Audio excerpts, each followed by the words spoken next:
Friends, welcome to my YouTube channel সত্য Seleucus. আজকে ভিডিওটা খুবই দুঃখদ বলবো, খুবই স্যাড একটা নিউজ। তোমরা শুনেছো পাঁচকুলায় একটি গাড়িতে একটি পরিবারের 7 জন সদস্য আত্মহত্যা করেছে, বিষ খেয়ে মারা গিয়েছে। প্রবীণ মিত্তাল স্বভাবত গার্জেনের নাম।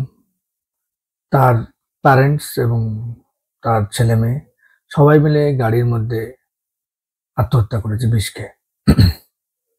তো কেন আত্মহত্যা করলো? সংবাদপত্রের রিপোর্ট অনুযায়ী ওনার 20 কোটি টাকা দেনা হয়ে গেছিল বাজারে, এবং সেই টাকা শোধ দেওয়ার মতো ক্ষমতা তার ছিল না। সমস্ত আত্মীয় স্বজন থেকে আরম্ভ করে সবার কাছ থেকে তিনি চেষ্টা করেছেন, কিন্তু at the end of the day কারোর কাছ থেকে তিনি সাহায্য পাননি। সুইসাইড নোটে তিনি লিখে গিয়েছেন। সেই জন্য সিদ্ধান্ত নিয়েছেন যে পরিবার সহ সবাই আত্মহত্যা করবেন। খবরটা খুবই শকিং নিউজ। আমাদের প্রত্যেকটা মানুষেরই জীবনে চলার পথে, সে চাকরি করুক হোক, মানে সরকারি চাকরি, গভর্নমেন্ট জব হোক, বেসরকারি জব হোক, বিজনেস হোক, সবারই লোন আছে। এবং লোনটা যে খারাপ জিনিস আমি তাও বলবো না, কারণ সমস্ত পৃথিবীতে বিজনেস চলে লোনের উপরেই চলে। যে সমস্ত বড় বড় শিল্পগুলো আছে তারা প্রচুর পরিমাণ ব্যাংকের থেকে লোন নিয়েই তারা ব্যবসা করে। অর্থাৎ যে লোন খারাপ জিনিস, এই যে মারা গেল এর জন্য যে লোন নেওয়া উচিত না, এটা কোনোদিনই সম্ভব না। লোন ছাড়া মানুষের জীবনে কোনো প্রোগ্রেস হবে না, এটা জানা কথা। ওই জন্য আমাদের এখানে মাইক্রো ফাইন্যান্স এসছে, বিভিন্ন ফাইন্যান্স সংস্থা আমাদেরকে হেল্প করে আমাদের জীবনে বিজনেস গ্রো করার জন্য। কেউ হাউস বিল্ডিং লোন নিল, বিভিন্নভাবে আমরা লোন নিয়ে থাকি। কিন্তু কিছু কিছু মানুষ তার আয়ত্তের বাইরে গিয়ে লোন নিয়ে ফেলে এবং সেটা সে সামলাতে পারে না।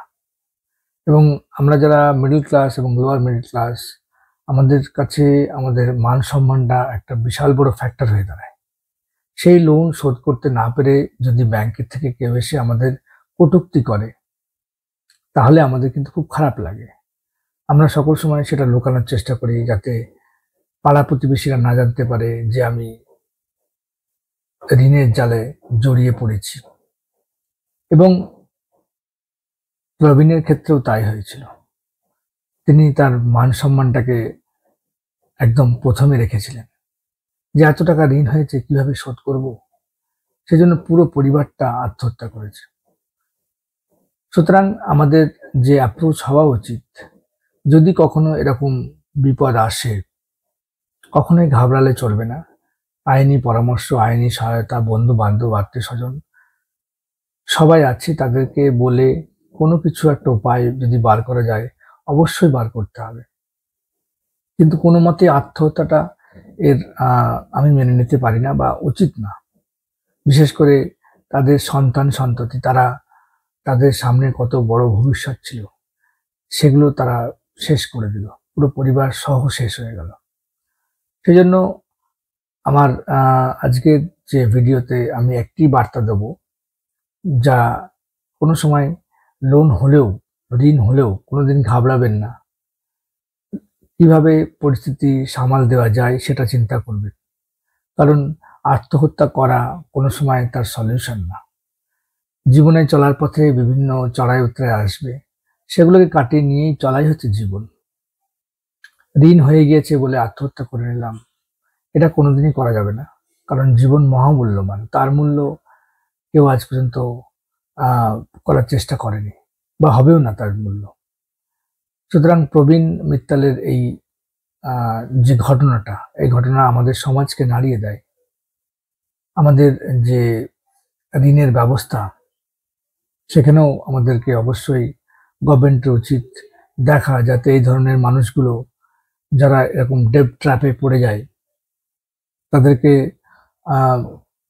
একটা মেন্টাল কাউন্সেলিং যদি ব্যবস্থা করা যায়, বা তাদের অবস্থা জানানোর জন্য যদি একটা হেল্পলাইন, তাদের একটা সুরাহা দেওয়ার জন্য কোনো ব্যবস্থা যদি গভর্নমেন্ট করে, তাহলে আমি মনে হয় যে প্রচুর পরিবার তারা কিন্তু বেঁচে যাবে।